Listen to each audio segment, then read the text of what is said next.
കൂട്ടുകാരെ, ഇന്നത്തെ സുഗമോദേവി പ്രമോയിൽ നമുക്ക് കാണുവാൻ സാധിക്കുന്നത് നമ്മുടെ ഫംഗ്ഷന് പങ്കെടുക്കാൻ നമ്മുടെ പ്രകാശ് മേനോനും നമ്മുടെ ഗിരീഷ് മാഷും അമ്മയും കൂടി എത്തുന്നതാട്ടോ. അപ്പം നമ്മുടെ പ്രഭാവതി ഇവരെ മൂന്നുപേരും കൂടി വരുന്നത് കാണുമ്പോൾ നമ്മുടെ പ്രഭാവതി വേഗം തന്നെ ചെന്ന് നമ്മുടെ പ്രകാശിനെ കൈപ്പിടിച്ച് അകത്തേക്ക് ക്ഷണിക്കുന്ന ഒരു രംഗം തന്നെയാണ്. വാ പ്രകാശ് എന്നൊക്കെ പറഞ്ഞിട്ട് വളരെ ബഹുമാനത്തോടെ ആ ഒരു എന്താ പറയുക ഫംഗ്ഷന് വന്നൊരു അതിഥിയോട് എങ്ങനെ പെരുമാറണം എന്നുള്ള ഒരു രീതിയിൽ തന്നെ നമ്മുടെ പ്രഭാവതി പ്രകാശിനെ വിളിച്ച് അകത്ത് കയറ്റുകയാണ്. അപ്പോൾ നമ്മുടെ പ്രകാശിൻ്റെ അടുത്ത് നമ്മുടെ സിദ്ധാർത്ഥൻ ചോദിക്കുന്നുണ്ട്, എന്താ കൂടെ ആരും വന്നില്ലേ എന്ന് ചോദിക്കുമ്പോൾ നമ്മുടെ പ്രകാശം പറയുന്നുണ്ട്, അപ്പച്ചിയും ചേട്ടനും വന്നിട്ടുണ്ട്, അവർ പുറത്ത് നിൽപ്പുണ്ട് എന്ന് പറയുന്നുണ്ട്. അപ്പം നമ്മുടെ രജനിക്ക് ഭയങ്കര സന്തോഷമായിട്ട്, രജനിക്ക് അറിയാമല്ലോ നമ്മുടെ ഗിരീഷ് മാഷൊക്കെ എത്തിയിട്ടുണ്ടെന്നുള്ളൊരു കാര്യം.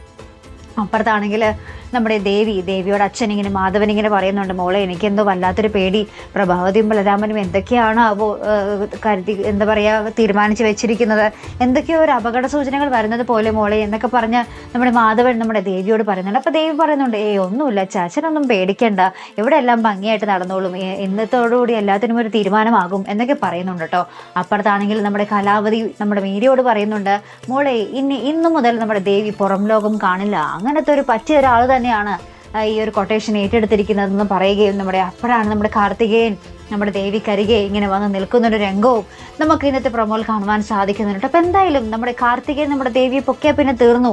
പിന്നെ എന്തായാലും നമ്മുടെ കാർത്തികേയൻ ഇത്ര നാളുള്ള ഒരു പക വീട്ടിയിട്ടേ നമ്മുടെ ദേവിയെ വിടത്തുള്ളൂ. ഒന്നല്ലെങ്കിൽ തീർത്ത് കളയും, അല്ലെങ്കിൽ ദേവിയെ തീർക്കാൻ പക്ഷെ കാർത്തികേയന് കഴിയുമോ? ദേവി അത്രയ്ക്കും മോഹിച്ചിരുന്ന ഒരു പെണ്ണാണല്ലോ നമ്മുടെ ദേവി. അപ്പം എന്തായാലും ആ ഒരു തൻ്റെ കസ്റ്റഡിയിൽ വെച്ച് തൻ്റെ ആ ഒരു പകയൊക്കെ തീർക്കാൻ തന്നെയായിരിക്കും നമ്മുടെ കാർത്തികേയൻ്റെ തീരുമാനമായിട്ട്. അപ്പം എന്തായാലും നമുക്ക് കാത്തിരുന്ന് കാണാം നമ്മുടെ കാർത്തികേയൻ്റെ പിടിയിൽ നിന്നും ദേവിയെ രക്ഷിക്കാൻ ആരെക്കൊണ്ട് സാധിക്കും. നമ്മുടെ ഗിരീഷ് മാഷിനോ, പ്രകാശിനോ, നന്ദനോ, സിദ്ധാർത്ഥനോ, ആരായിരിക്കും നമ്മുടെ ദേവിക്ക് രക്ഷകനായി വരുന്നത്? അപ്പം നമുക്ക് കാത്തിരുന്ന് കാണാം. അപ്പോൾ ഇതുപോലെ പ്രൊമോ റിവ്യൂസിനും എപ്പിസോഡ് റിവ്യൂസിനും ഒക്കെ നിങ്ങൾ മറക്കാതെ ചാനൽ സബ്സ്ക്രൈബ് ചെയ്യുക. അടുത്തൊരു വീഡിയോയുമായി വരുന്നത് വരയ്ക്കും ഗുഡ് ബൈ.